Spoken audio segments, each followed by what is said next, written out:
안녕하세요, 뉴스반장입니다. 강원 공수처에서 후보님을 피의자 신분으로 입건했다고 하는데 한 말씀 부탁드립니다. 피의자 신분으로 입건했다고 하는데 한 말씀 부탁드립니다. 입건하라 하십시오. 후보님이 피의자로 적시됐냐 물었더니 그럴 수 있겠죠. 고발을 시민단체가 했다고 하니까 이 압수수색이 어떻게 보면은 좀 이 보여주기식의 어떤 사람들을 좀 뭐라 그러나 좀 망신주기식의 이런 압수수색이라고 생각을 하기 때문에. 지난 2021년 9월 10일 당시 국힘당 대선 후보였던 윤석열 전 검찰총장에게 손준성 검사 고발 사주 사건과 관련해 공수처에서 피의자 신분으로 입건했는데 어떻게 생각하는지를 기자가 묻습니다. 돌아온 윤석열 후보자의 반응이 놀라웠는데요.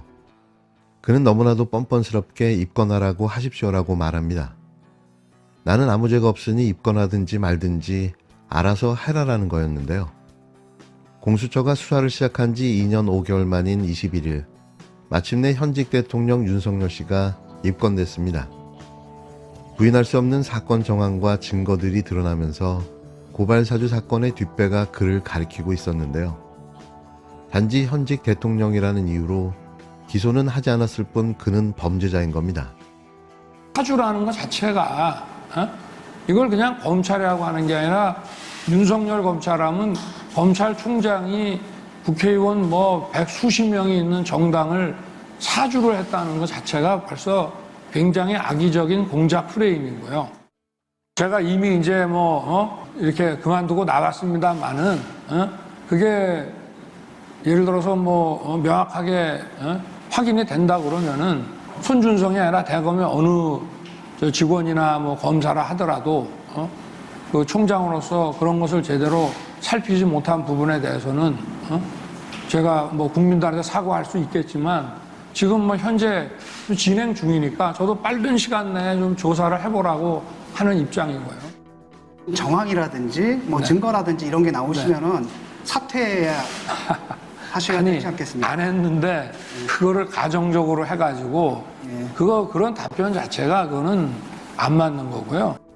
고위공직자 범죄수사처, 약칭 공수처가 윤석열 대통령을 입건하며 고발사주 사건 추가 수사에 나섰습니다. 고발사주 사건은 2020년 총선 직전 검찰이 미래통합당, 옛 국힘당의 MBC, 뉴스타파 기자와 유시민 등 인사들의 고발을 사주했다는 내용인데요. 공수처는 지난달 31일 손준성 대구고검 차장검사가 징역 1년 실형을 선고받은 뒤 더불어민주당과 시민단체가 추가로 고발한 사건을 최근 수사삼부에 배당했습니다. 더불어민주당은 지난 7일, 사법정의 바로세우기 시민행동은 지난 13일 윤 대통령과 한동훈 국힘당 비상대책위원장 등을 고발했는데요.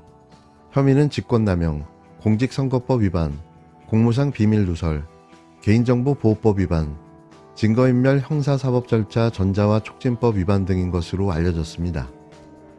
앞서 1심 재판부는 손준성 검사에게 유죄를 선고하며 이 사건 범행들은 검사가 지켜야 할 핵심 가치인 정치적 중립을 정면으로 위반해 검찰권을 남용하는 과정에 수반된 것이라는 측면에서 사안이 엄중하고 그 죄책 또한 무겁다고 판시했는데요.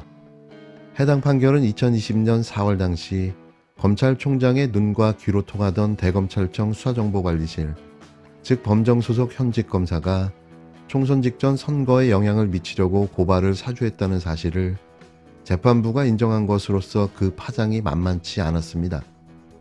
이와 관련해 윤석열 검찰총장 시절 대검 감찰부장이었던 한동수 변호사는 지난 10월 30일 이 사건 공판에 증인으로 출석해 손준성 검사 개인이 고발 사주를 혼자 했을 리 만무하다는 건 검찰에서는 누구나 동의하는 사안이라며 고발장 작성은 손준성 개인의 일탈이 아니고 총장 지시하에 검사와 수사관들이 함께 작성했고 고발장이 나가기 전에 총장 컨펌이 이루어졌을 것이라고 주장했는데요. 손준성 보냄이라는 텔레그램 내용 자체가 정치검찰이라는 완벽한 증거였습니다. 이에 대해 21일 법원이 인정한 고발사주, 이제 윤석열 검찰총장이 답할 차례라며 최혜영 더불어민주당 원내 대변인이 쏘아붙였는데요. 최 대변인은 손준성 검사 재판 과정에서 한동훈 비대위원장이 고발 사주 전날 송 검사가 참여한 단체 카톡방 대화방에 관련 자료로 추정되는 사진 60장을 올린 사실도 밝혀졌고, 고발사주 당일에는 손준성 검사가 검찰총장실과 연락했다는 증언도 나왔다며, 검사 동일체 원칙하에 철저한 상명하복으로 한몸처럼 움직이는 검찰 조직에서 손준성 검사가 개인적 일탈로 혼자 고발사주 사건을 저질렀을 리가 만무하다고 직격했습니다. 최혜영 대변인은 대검범정은 검찰총장 한 사람을 위한 조직이고, 범정 소속의 손준성 검사에게 고발 사주를 지시할 수 있는 사람은 당시 검찰총장 윤석열 대통령뿐이라고 거듭 강조했는데요. 그러면서 다시 한번 공수처에 철저한 수사를 요청했습니다. 헌법에 따라 대통령은 불소추 특권을 갖고 있지만 고발 사건이 접수되면 피고발인은 형식상 피의자로 입건되는데요. 대통령에 대한 수사 자체가 불가능한 것은 아니며, 만약 범죄 혐의가 드러나면 임기가 끝난 뒤 기소가 가능합니다. 구체적인 정황과 증거가 드러나면서 임기 후 기소를 위해 입건된 건데요. 이렇게 많은 범죄와 비리 혐의를 갖고 있는 대통령을 본 적이 있나요? 드러나지 않았을 뿐 그는 국기를 흔드는 범죄를 저지른 범죄 혐의자입니다. 대통령님이 국민 목소리 듣겠다라고 오늘 제목이 뭔지 아세요? 행사 제목이 뭡니까? 저희 다 알고는 있습니다. 예, 알고는 있고요. 이렇게 의료계 대표자가 왔는데 대통령님이 말씀을 안 듣겠다는 말씀이세요 지금 대통령이 지금 택배기사도 왔다 갔다 하고 병원 직원들도 왔다 갔다 하는데 내가 왜 나가야 되냐 그렇게 얘기를 했는데도 막무가내로 나가라고 그래서 그러면 경호구역이 어디까지냐 그 밖으로 나가겠다라고 했어요.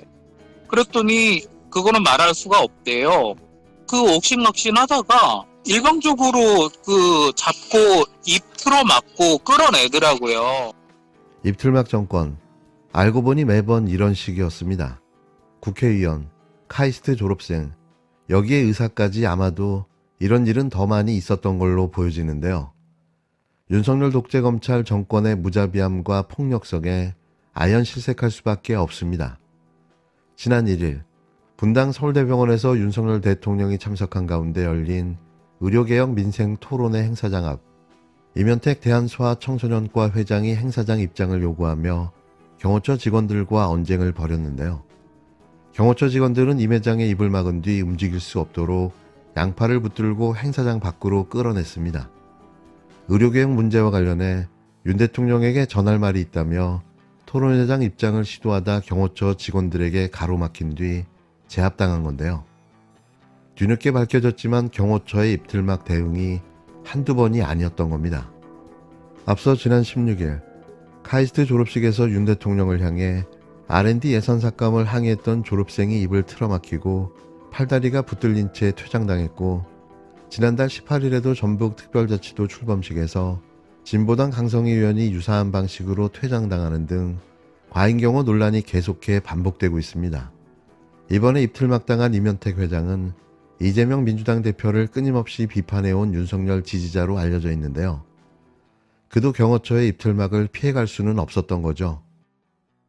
천공이라고 하는 무속인이 우리 대한민국의 미래와 통일 한반도의 미래를 그 무속적인 본인의 종교적 판타지와 자신의 종교적 교리를 가지고 대통령 부부를 국정농단하고 대통령 부부에게 직간접적으로 크나큰 영향을 끼친 가운데 대통령 취임한 이후 지금까지 2년 가까이 정법 강의라고 하는 형식을 통해서 자신이 국정에 관여하고 국정의 오더와 미션을 줘서 지금까지 천공이 윤석열 정부의 국정에 개입한 것은 손으로 헤아릴 수 없을 정도로 수십 가지가 넘습니다.